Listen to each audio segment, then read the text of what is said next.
সুপ্রিয় শিক্ষার্থীরা, আসসালামু আলাইকুম। সবাইকে স্বাগত জানাচ্ছি আজকের পর্বে। আজকে আমরা নবম ও দশম শ্রেণীর গণিতের অধ্যায় 5 নিয়ে আলোচনা করব। তো অধ্যায় 5টার নাম হচ্ছে, শিরোনাম হচ্ছে এক চলক বিশিষ্ট সমীকরণ। তো আমরা এক চলক বিশিষ্ট সমীকরণের প্রবলেমগুলো সলভ করতে চাইলে, এই অধ্যায়ের প্রবলেমগুলো যদি আমরা বুঝতে চাই, আমাদের আগে কিছু ধারণা ক্লিয়ার থাকতে হবে। আমরা সেই ধারণাগুলো ক্লিয়ার করতে চেষ্টা করব। আমি লিখে রাখছি কী কী ধারণা আমাদেরকে ক্লিয়ার রাখতে হবে। প্রথমে হচ্ছে চলক, প্রতীক।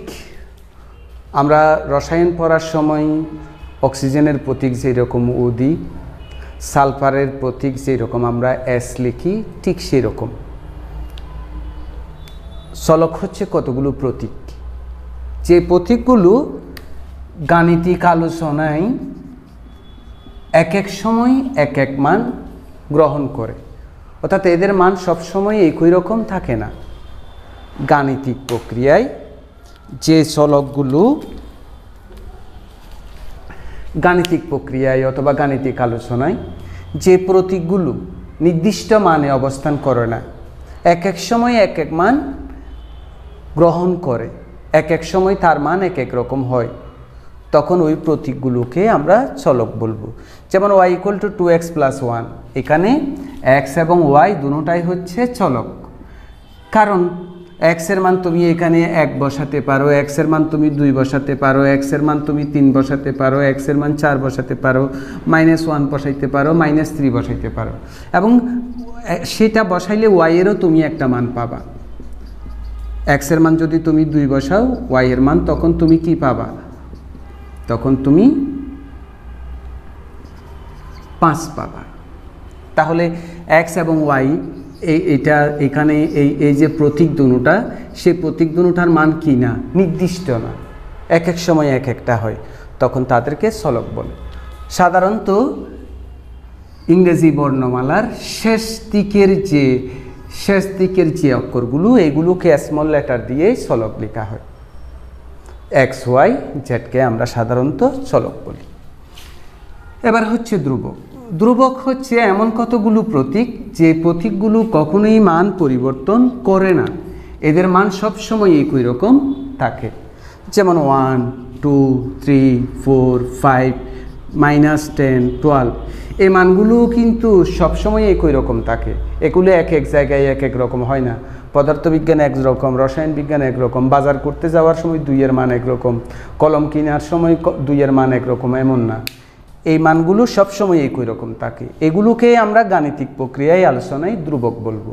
অর্থাৎ ধ্রুবক কারা? গাণিতিক প্রক্রিয়ায় যে প্রতীকগুলোর মান নির্দিষ্ট থাকে, এক এক সময় এক এক রকম হয় না, তাদেরকেই ধ্রুবক বলে। সাধারণত ইংরেজি বর্ণমালার প্রথম দিকের যে অক্ষরগুলো, এগুলো স্মল লেটার লিখেই ধ্রুবককে প্রকাশ করা হয়। তাহলে চলক বলতে বোঝাচ্ছে এমন কতগুলো প্রতীক, যে প্রতীকগুলো মানের পরিবর্তন হয় এক এক সময় এক এক। সাধারণত সংখ্যাগুলোকেই ধ্রুবক বলা হয়। অর্থাৎ ধ্রুবক ইংরেজি বর্ণমালার প্রথম দিকের অক্ষরগুলোকে দিয়ে প্রকাশ করা হয়, চলককে ইংরেজি বর্ণমালার শেষ অক্ষরগুলোকে স্মল লেটার দিয়ে লেখা হয়। এখন আমরা বুঝতে চেষ্টা করব সমীকরণ কাকে বলে। সমীকরণ হচ্ছে, আমরা মনে করি এটা একটা রাশি আর কি, এটা একটা রাশি, অথবা x² + 5x = -6। এখানে দুইটা রাশি আছে, আমরা এটাকে এরকমও লিখতে পারি, দুইটা রাশি ইকুয়াল টু চিহ্ন দ্বারা কি হয়েছে? যুক্ত হয়েছে। দুইটা রাশি ইকুয়াল টু চিহ্ন দ্বারা যুক্ত হয়েছে। অর্থাৎ ইকুয়াল টু দ্বারা যদি দুইটা রাশি যুক্ত হয়, সমান চিহ্ন দ্বারা যদি দুইটা রাশি যুক্ত হয়, তখন ওইটাকে বলা হয় সমীকরণ। সমীকরণ কাকে বলে? দুইটা রাশি ইকুয়াল টু চিহ্ন দ্বারা যুক্ত হলে তাকে সমীকরণ বলে। অর্থাৎ সমান চিহ্নের দুই পক্ষে দুইটা রাশি থাকবে, তখন ওইটাকে আমরা সমীকরণ বলবো। অবশ্যই সমীকরণের ডান পক্ষে শূন্যও হতে পারে, অর্থাৎ যেমন এটাও একটা সমীকরণ, বাট সমান চিহ্নের ডান পাশে এখানে কি আছে? শূন্য আছে, 0 আছে। তাহলে সমীকরণ কাকে বলে? দুইটি রাশি ইকুয়াল টু চিহ্ন দ্বারা যুক্ত হলে তাকে সমীকরণ বলে। এবং সমীকরণের ডান পাশে রাশিটা শূন্যও হতে পারে এবং সমীকরণে কিন্তু চলক থাকে, এই যে এক্স স্কয়ার, এক্স, এগুলি হচ্ছে চলক। এখন কথা হচ্ছে এক চলক বিশিষ্ট সমীকরণ কি? যেমন আমি লিখলাম যে এইটা একটা সমীকরণ, আবার এইটাও একটা সমীকরণ, দুইটা সমীকরণের পার্থক্য আছে। এই সমীকরণে কিন্তু চলক হচ্ছে কয়টি? দুইটি। আবার এই সমীকরণে চলক হচ্ছে কয়টি? একটি। যে সমীকরণে চলক একটি তাকে এক চলক বিশিষ্ট সমীকরণ বলে। যেমন এটা হলো এক চলক বিশিষ্ট সমীকরণ। কিন্তু যদি কি হয়, চলক দুইটা থাকে, তাকে দুই চলক বিশিষ্ট সমীকরণ বলে। আমরা পঞ্চম অধ্যায়ে এক চলক বিশিষ্ট সমীকরণগুলো নিয়ে কাজ করব। 12 অধ্যায়ে দুই চলক বিশিষ্ট সমীকরণ নিয়ে কাজ করব। তাহলে এক চলক বিশিষ্ট সমীকরণ হলো যে ইকুয়েশনে শুধুমাত্র একটা চলক থাকবে, তাকে এক চলক বিশিষ্ট সমীকরণ বলে। এখন আমরা বুঝতে চেষ্টা করব সমীকরণের ঘাত কি। এটা একটা সমীকরণ, এটাও একটা সমীকরণ। এই সমীকরণের চলক হচ্ছে এক্স, এই সমীকরণেরও চলক হচ্ছে এক্স। এখানে চলকের সর্বোচ্চ পাওয়ার, সর্বোচ্চ ঘাত হচ্ছে কত? 2। আর এখানে চলকের সর্বোচ্চ ঘাত হচ্ছে কত? 1। তো একটা সমীকরণে চলক যেটা থাকে, যেমন এখানে 1ও আছে 2ও আছে, কিন্তু সর্বোচ্চ 2 আর কি। এই সমীকরণের x চলক, তো এই পদে কিন্তু x এর ঘাত 1, এই পদে x এর ঘাত কত? 2, পাওয়ার 2। যেটা পাওয়ার বেশি সেটাই হচ্ছে ওই সমীকরণের ঘাত। তাহলে সমীকরণের ঘাত কাকে বলে? একটা সমীকরণের চলকের সর্বোচ্চ ঘাতকে, সর্বোচ্চ পাওয়ারকে সমীকরণের ঘাত বলে। যেমন এই সমীকরণের ঘাত হচ্ছে 1, কারণ এখানে চলক x এর উপর পাওয়ার 1 আছে। এই সমীকরণের চলক x কিন্তু এক জায়গায় 1 আছে, এক জায়গায় 2 আছে, কিন্তু সর্বোচ্চ ঘাত 2 বলে এই সমীকরণের ঘাত কি হবে? 2। তাহলে সমীকরণের ঘাত কি? সমীকরণের কোনো একটা চলকের সর্বোচ্চ ঘাতকে, সর্বোচ্চ পাওয়ারকে সমীকরণের কি বলে? ঘাত বলে। এবার আমরা বুঝতে চেষ্টা করব সমীকরণের মূল অথবা বীজ কাকে বলে। এই ব্যাপারটা কিন্তু অত্যন্ত মজার। এটা একটা সমীকরণ, এই সমীকরণে আমরা x এর মান -3 বসাই। -3 বসাইলে কি হয়? Left hand side equal to -3 square 5 -3 + 6 + 9 -15 + 6 +15 -15 equal to 0। মজার ব্যাপার হলো ইকুয়াল টু কত? রাইট হ্যান্ড সাইড, হ্যাঁ right hand side 0। X equal to আমি -2 বসাই, কি হয় তাহলে? লেফট হ্যান্ড সাইড কি হয়? Left hand side equal to -2 square 5, এই এক্সের জায়গায় -2 + 6 কত? +4 -10 + 6 10 -10 equal to 0 equal to right hand side. অর্থাৎ এই সমীকরণটাতে আমি এক্স এর মান -3 বসাইছি, তখন রাইট হ্যান্ড সাইডের সমান হয়ে গিয়েছে। -2 বসাইছি, তখন রাইট হ্যান্ডের সাইডের সমান হয়ে গিয়েছে। এই দুইটা মান ছাড়া আর কোনো মান বসালে হবে না। আমরা চেষ্টা করে দেখি, এক্স এর মান 2 বসাই, লেফট হ্যান্ড সাইড সমান কি হয়? 2 স্কোয়ার 5 × 2 + 6 4 10 6 রাইট হ্যান্ড সাইডের সমান হয়নি। অর্থাৎ এই সমীকরণে চলকের মান শুধুমাত্র -3 এবং -2 বসাইলে সমীকরণের দুই পক্ষ সমান হবে, আর কারো জন্য না। আর কারো এই দুইটা মান ছাড়া আর কোনো মান বসাইলে 0 আসবে না। তুমি বাসায় করে দেখো। ওই দুইটা মানকে, যে দুইটা মান বসাইলে সমীকরণের উভয় পক্ষ সমান হয়, ওই দুইটা মানকে সমীকরণের বীজ অথবা মূল বলে। তাহলে একটা সমীকরণের মূল অথবা বীজ কাকে বলে? সমীকরণের চলকের যে মানগুলো বসালে সমীকরণের উভয় পক্ষ সমান হয়, চলকের ওই মানগুলোকে ওই সমীকরণের বীজ অথবা মূল বলে। আবার সমীকরণের চলকের যে মানগুলো বসাইলে সমীকরণের দুই পক্ষ সমান হয়, ওই মান, চলকের ওই মানগুলোকে ওই সমীকরণের বীজ বলে। আর কোনো একটা সমীকরণের বীজ নির্ণয় করাকে বলা হয় সমাধান করা। অর্থাৎ কোনো প্রবলেমের শুরুতে যদি সমাধান করো এই কথাটা লেখা থাকে, তাহলে বুঝতে হবে যে আমাকে সমীকরণটির কি বের করতে হবে, মূল বের করতে হবে। সমীকরণের মূল, উদ্ভিদবিদ্যায় মূল আর বীজ ভিন্ন রকম হলো, বীজগণিতে কিন্তু মূল আর বীজ একই কথা, নির্ণয় করা। তাহলে আমাকে যখন কোনো সমীকরণের সমাধান করতে বলবে, তাহলে আমি বুঝবো যে ওখানে আমাকে চলকটার কি নির্ণয় করতে বলছে, মান নির্ণয় করতে বলছে। অর্থাৎ চলকের যে মানটা বসাইলে সমীকরণের উভয় পক্ষ সমান হবে, সেই মানটা বের করতে বলছে। আমরা আলোচনা শেষ করছি। সমাধান করা মানে হলো সমীকরণের মূল বের করা। আর সমীকরণের মূল কারা? সমীকরণের চলকের যে মানগুলো বসাইলে সমীকরণের উভয় পক্ষ সমান হয়, তাকে সমীকরণের মূল অথবা। তো আমাদের 5.1 অনুশীলনীটার 4 নম্বর প্রবলেমের শুরুতেই লেখা আছে সমাধান করো। এই প্রবলেমটার শুরুতে কি লেখা আছে? সমাধান করো। তো সমাধান করো লেখা আছে, এই কথাটার মানই তাহলে আমরা বুঝলাম যে এই সমীকরণটা থেকে চলকের মান বের করতে বলছি। তো এই সমীকরণের চলককে এক্স, তার মানে এখান থেকে আমাকে এক্সের মান বের করতে হবে। এই এক্সের মান বের করার, চলকের মান বের করার কিন্তু সুনির্দিষ্ট কোনো পদ্ধতি নাই। তুমি মানে পদ্ধতি আছে কিন্তু সুনির্দিষ্ট পদ্ধতি নাই, যে পদ্ধতিতে তুমি করলে মানে চলকের মান খুব সহজে বের হয়ে যায়, এই কাজটাই তুমি করবা। তুমি কোনো একটা নির্দিষ্ট পদ্ধতির কাছে যাবে না, কারো কোনো পদ্ধতির কাছে যাবে না। তুমি যেভাবে করলে বুঝো তাড়াতাড়ি এবং খুব সহজে হয়ে যায়, ওই পদ্ধতিতেই করবা। তো আমি এখানে তোমাকে কতগুলো পদ্ধতি দেখাবো, তোমাদের যদি ভালো লাগে ওইটা অনুসরণ করতে পারো, অথবা তোমাদেরটা তোমরা অনুসরণ করবে।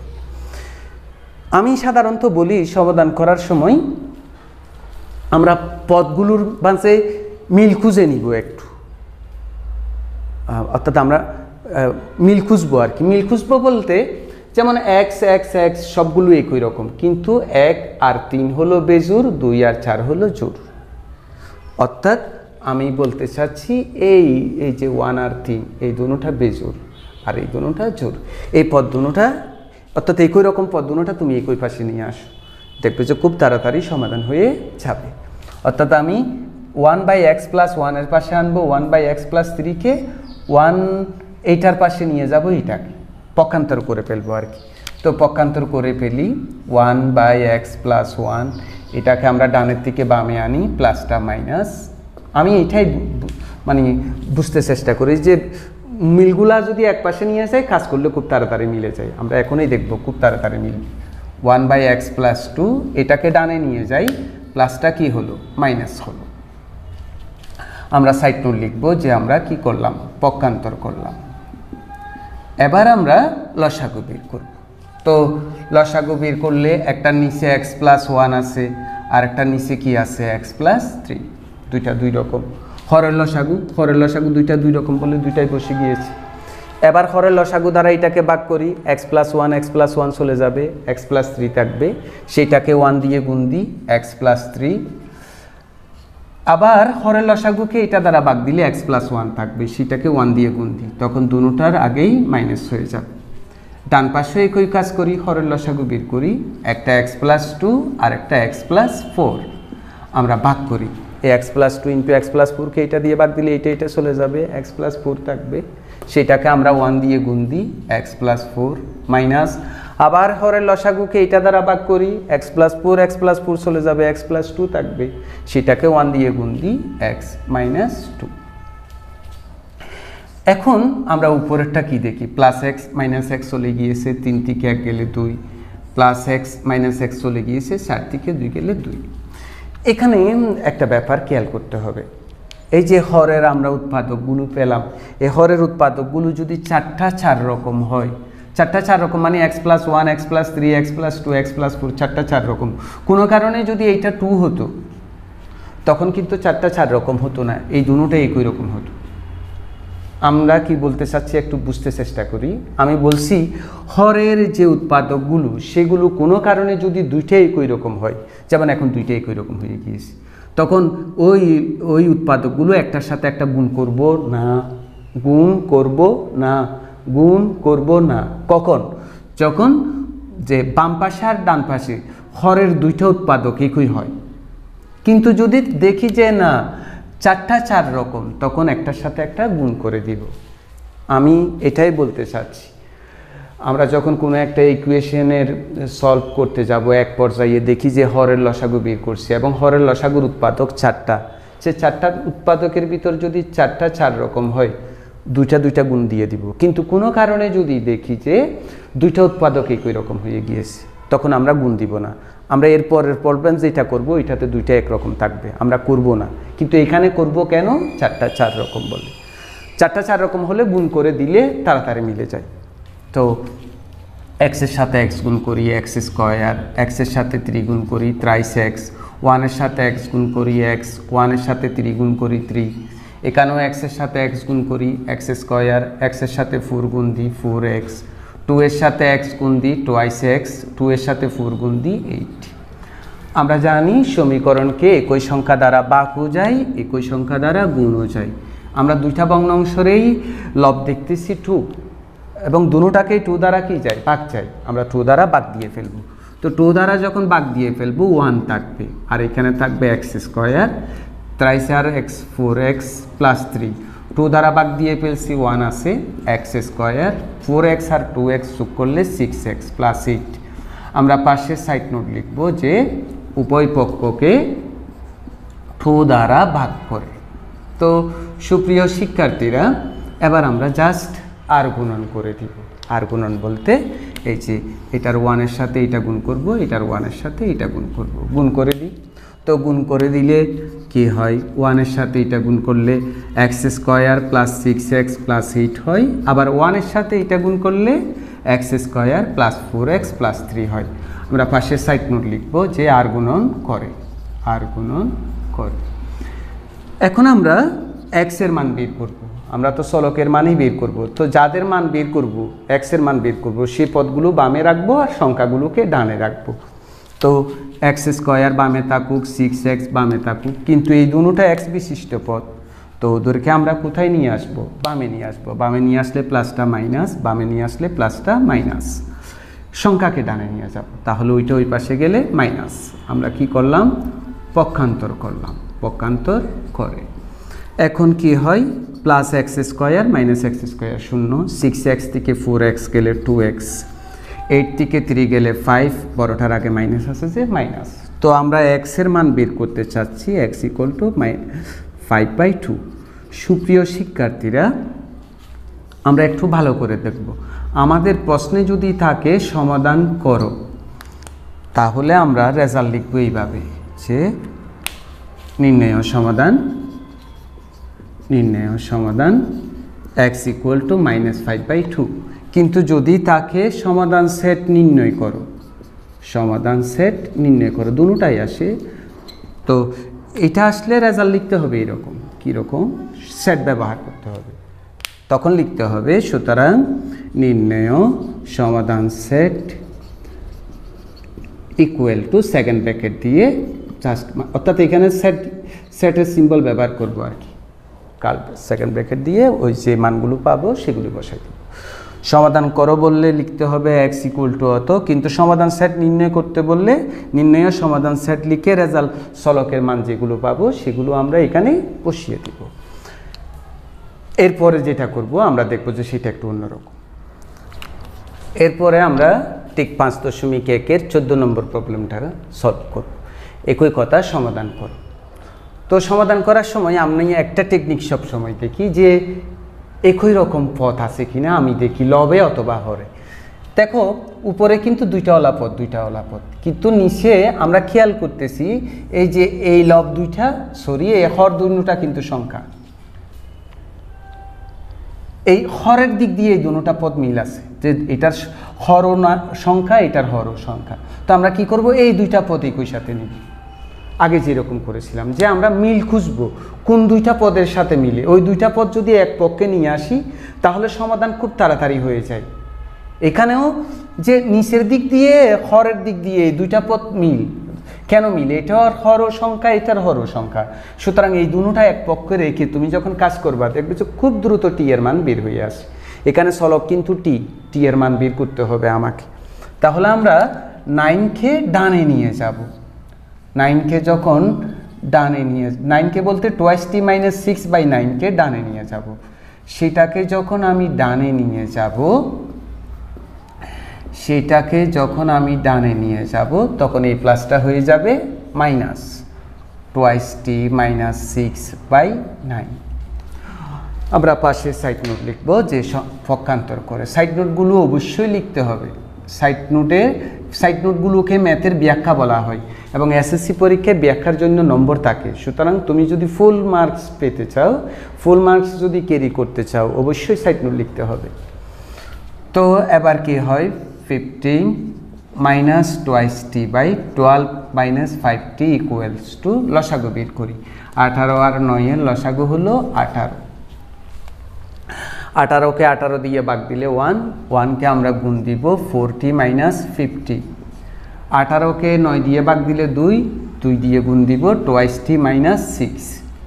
সুপ্রিয় শিক্ষার্থীরা, এরপর 15 - 2t/12 - 5t ঠিক থাকবে। উপরেরগুলো কাজ করব আমরা।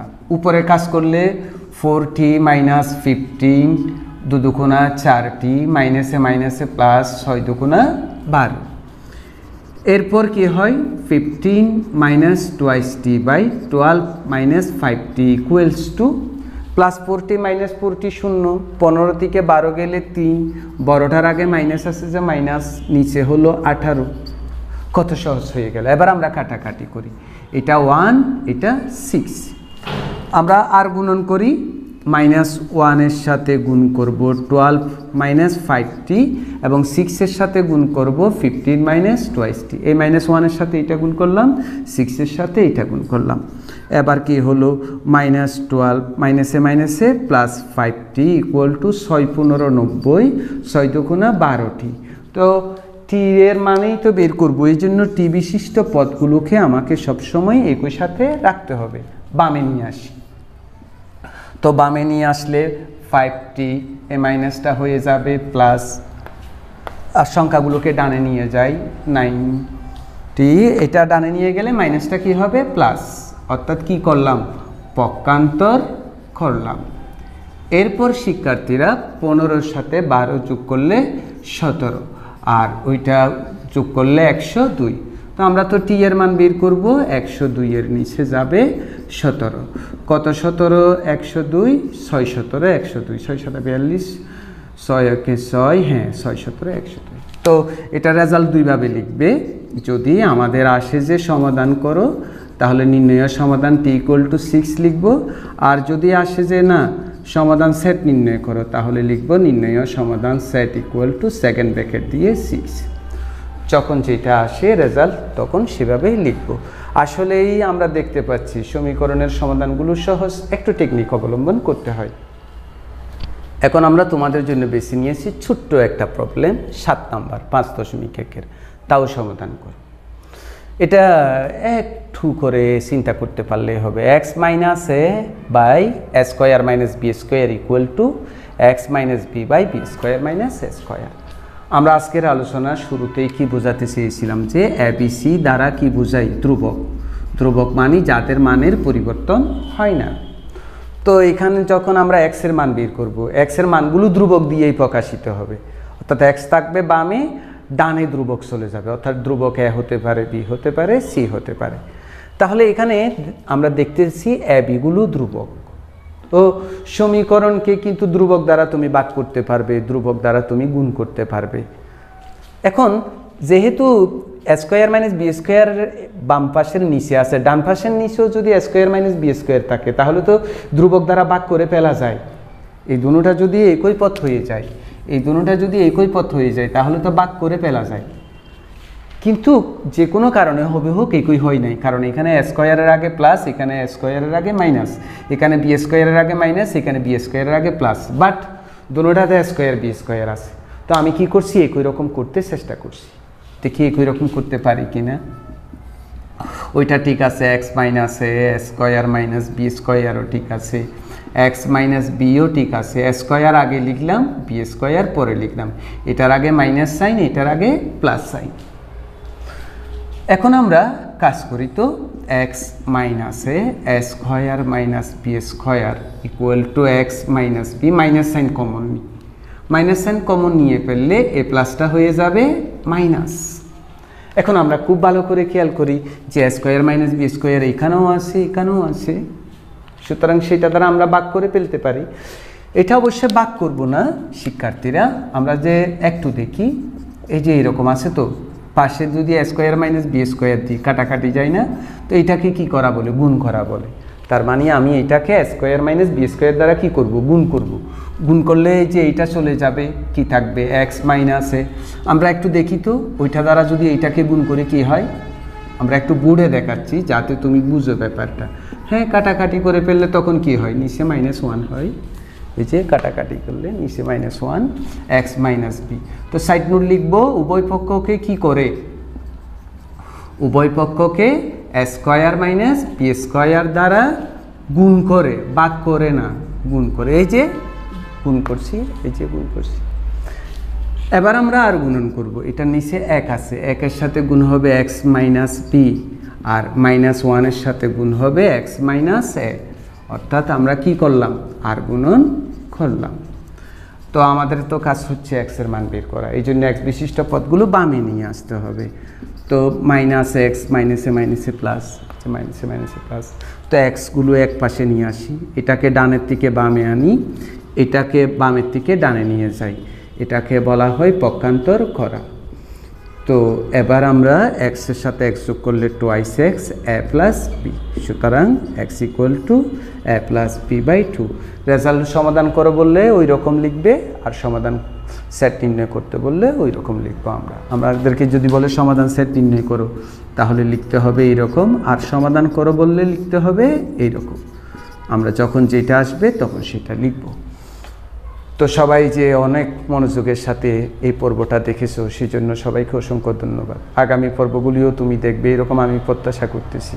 তো সবাই ভালো থাকো, সুস্থ থাকো, এই প্রত্যাশা করেই ইতি টানছি। আল্লাহ হাফেজ।